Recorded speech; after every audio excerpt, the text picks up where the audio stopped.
but it had been raining for the past 2-3 days sporadically. I was talking to somebody at Walmart, and he was saying that the cloud was behind me when I pulled up. So I didn't see it when I came into the store, but when I came out, it was pouring. I asked him, where did the rain come from? He said it was behind you. I know that for this text, which is Matthew chapter 8, Jesus is leaving the storm. It's funny how it can be right behind you and you still catch it in front of you. I know that when they're on land, he's calling disciples. This is the Great Commission that we're all called to, but he's just getting done telling somebody, let the dead bury the dead. If you want to follow me, you have to leave dead things alone and come follow me to what is seemingly a better life, because it is living life amongst them that are not dead. But they get on the boat. The Bible says that Jesus is so comfortable, he decides to go to sleep. And then a storm arose. Geneva says a tempest arose in the storm, in the sea. And I know that this has to be a pretty big one, pretty significant in meaning, in definition, that it says that a tempest arose and caused a great storm that beat up against the boat. And I think somewhere we're trying to find out, if I'm called away from dead things to follow God into my newness of life, why does it seem like at every available opportunity I'm being beaten back to death? Where you come so close to it that you can't even forget the trauma of what you've been through, because it's always hitting at you. It's always knocking on your door. This is not down the street. This is right next or at your door. And I'm not sure what the disciples are thinking in their mind. Just being called, just getting saved, just identifying that he came to save captives, to set prisoners free, to heal the sick, and then to redeem people like you and me. And they find themselves in the ship and he's asleep. You ever been in that kind of a storm? It seems like everything is not going right around you, and the God you pray to seems to be asleep on you. I can't find him because my prayers, not that are not fervent, they're just not being answered as if I'm not righteous. I'm trying to find out, God, how do I communicate when the line is being broken, not because I haven't rang, but because you haven't answered.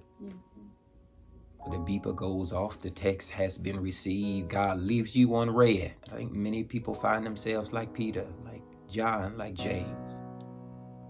People find themselves like Matthias, like Judas. Well, I'm right next to him, but can't get to him. Well, I've been in church for years and I still didn't know him. Praying prayers for promises that the Bible said I would receive and never could obtain. It's like I become the blind man, is that I'm always talking about it, but never seeing it. It's critical. It's the example setting move for why people leave Christendom. As we portray God to be a God of deliverance, but you're still stuck in it. They're in the boat and is being beaten by the wind, the waves, and the tempest. You ever been beaten by the wind of what they say? By the wave of how it comes at you out of nowhere. And then the enemy comes in and tempts you. Where home was okay and now it's all hell done broke loose. Where the job is the one escape that you had and now it's like you don't even hold on to that anymore. It's like the kids, the safe haven, have turned against you. So everything inside of you is tempting you to leave him.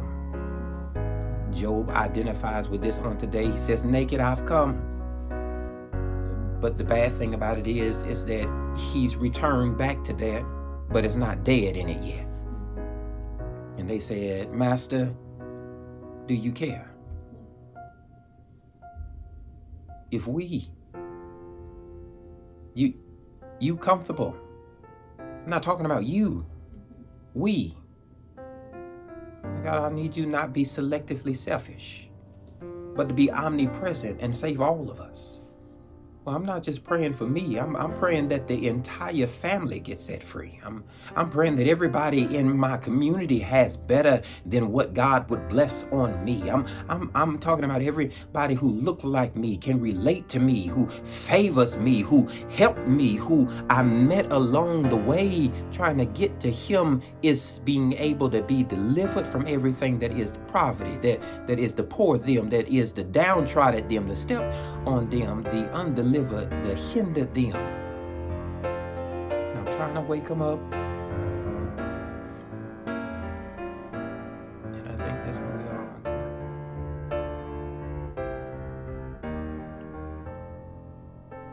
Will they wake them up?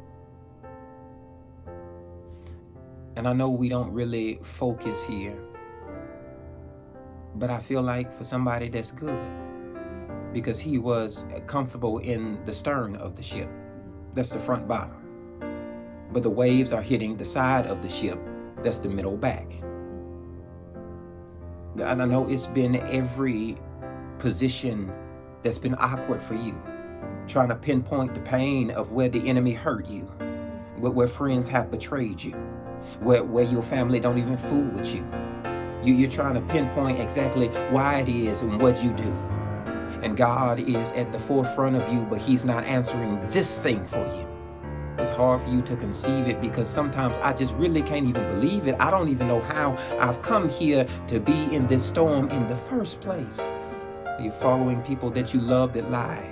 Well, we become deceivers of ourselves before I ever project onto anybody else. It's my mind that betrays me, not the friend of me that's next to me. And I know he prepares the table, but somewhere you have to identify with, I pick the guest list who comes to the table to sit with me, look at me, but can't relate to me. They have to wake them up. And they're calling, but he's comfortable. They're calling, and God ain't answering. They're calling and the storm is still raging. And he wakes up.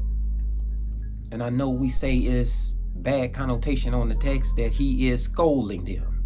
He's chastising them. He is seemingly with his words, but the faithfulness of God of where they should be in practice, he is telling them that they should do better than this. But I don't believe that on today. I believe that these fishermen are used to a storm. Yeah, I'm talking about John the cusser and Paul the sailor. The one who threw the net out was Timothy. I'm talking about Titus and Thomas. These were skilled fishermen. They were used to the storm. But they knew that they had somebody bigger than the storm who was in the stern. You got to know that God is still in the stern. That he's still in the word and still in the wheel. He's in the stern. That the stern is something that is leading and guiding. And I know the storm has been raging, but realize God is still leading and guiding. And I know folk don't like you and don't even want to talk to you. I know that many jobs have put you out of there. They have depromoted you in it. I know you have been denied and tried. You've been played all around it, but know that he still is in the stern of it. You don't believe me? They are going to the other side, but Jesus had to go down in the stern and go to sleep. I know when the storm is over, they come to the other side.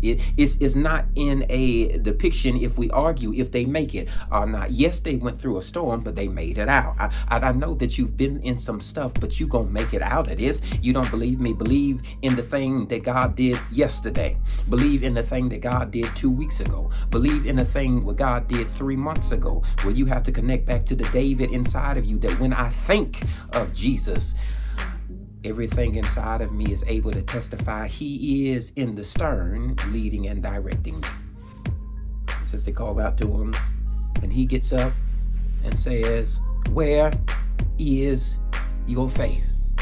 I gotta tell you on today that my faith is not in horses. My faith is not in chariots. My faith is not in the republic, nor the president. My faith is not in a car, it's not in a bank account. My faith is not in what I can work out or where I could doubt him. My faith is in the stern. That I have to connect to the God who built me, the God who called me, the God who steers the way for me, and then the God who weathers the storm for me. I know you've been weathering it by yourself, but in this season, God told me to release to 2 people in the room on today, maybe that's just you and me, that everything that is ahead of you is only to tempt you, to see if it could make you fall prey to it, but you have to learn how to pray through it. That God, I'll seek you when it seems bad, when it seems like there's nobody connected to me to pray, that we haven't connected to anybody but to God. He says, I need you to learn how to turn them off and turn me on. Learn how to connect to the directional place with God when you can't speak to the solace, when you can't speak to the peace that you want around you, when you cannot connect to God, I'm praying, but I'm still seeing the hell in front of me. I'm still seeing problems beset me. I'm still seeing me in my own way. I won't allow me to deliver me. It says, I need you to start talking to God. Many times we get into a self-affirming mode where I'll speak myself into or out of anything. But there's some stuff that is amidst you because it's bigger than you. And you'll never be able to move it, not because you don't have faith, but because it's too heavenly large for you. There's some fights we don't fight in the natural, where we wrestle not against flesh and blood. This is a spiritual thing, where if your mind cannot maintain that he is in the stern, then your words are not secure enough to move the storm. And I know that you have to connect to him, because it's in him that he can wake up and speak to it. When I can't speak to the bill, I speak to the God who sent the bill. When I can't speak to the one who rents the apartment, I speak to the one who formed the one who rents the, I can't hear you on tonight. You have to learn how to stop speaking to people and learn how to speak to the practice of praying. You have to pray your way out of some bad storms. Pray your way out of some subjective storms. Pray your way out of some solicit storms where it'll be rising up against you. But the identifying reason to know that God did not leave you is that I know he's silent. I know it seems like this is your season to be selective, but I just need to affirm for somebody who is doubting about it, who's not sure in the collective, my God, that God is still leading and directing. How do I know that? Because he's in the stern. Realize on tonight that your job is to push. P-U-S-H, push. What was the push? The push was through faith. Let us go to the other. It gets better than this. You know that? It gets better than this. Don't always be looking at this. Don't always be coming into a storm. Won't always be fighting the wind, the words, the wave. Jesus can be in them and they still storming on you. Don't get sidetracked by them. Sometimes people can be speaking right at you and miss you and still got God in them. And you have to be big enough of a servant of God to speak past them and connect to him who is directing them, but they're not hearing him going the wrong way. You have to connect to the bigger them that they can't see because they're enveloped in the small of them. He says, I know he's in there. I just got to get to him. You have to push. You have to pray. And you have to understand. Understand that the storm won't kill you because Jesus is with you. It may rain on you. You may drown in like the fear of it, but you won't be doomed to die in it. You have to understand that he's with you. And then you have to know that the storm notice this. Storm is selected for you. What did it say? It says a temptress arose. But it only arose when Jesus went to sleep. But Jesus only went to sleep because he had faith in you. And I know that if he did not think you could make it through, he would have never went to sleep on you. And some people say that God has missed you because he's not answering you. No. Know that the sign of a true believer, a sign of a true disciple, a sign of a true apostle is that you go days and hear nothing from God. He trusts you. That's what I'm trying to say on tonight. He trusts you to wind and wheel and word and believe and speak and read and pray your way through. You have to learn how to speak to the storm of it, that I'm coming out of it. And then the last one is H. You have to learn how to help the hell out of you. I can't hear nobody on today, but I'm done anyway. You have to learn how to not be in hell, but to be right outside of hell. No, you don't know what I'm talking about? They leave the storm and they come upon the demoniac. But when Jesus starts speaking, he's in the middle.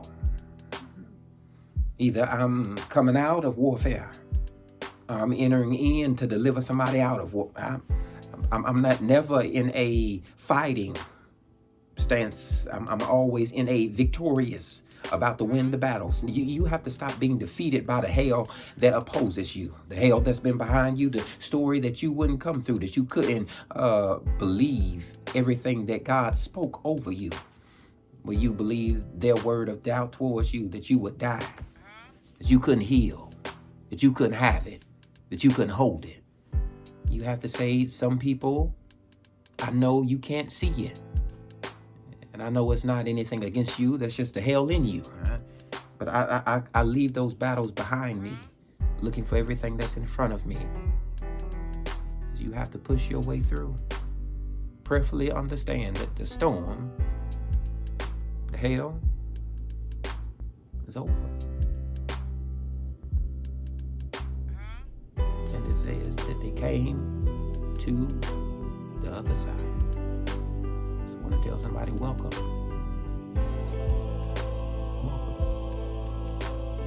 Welcome. Welcome. Welcome.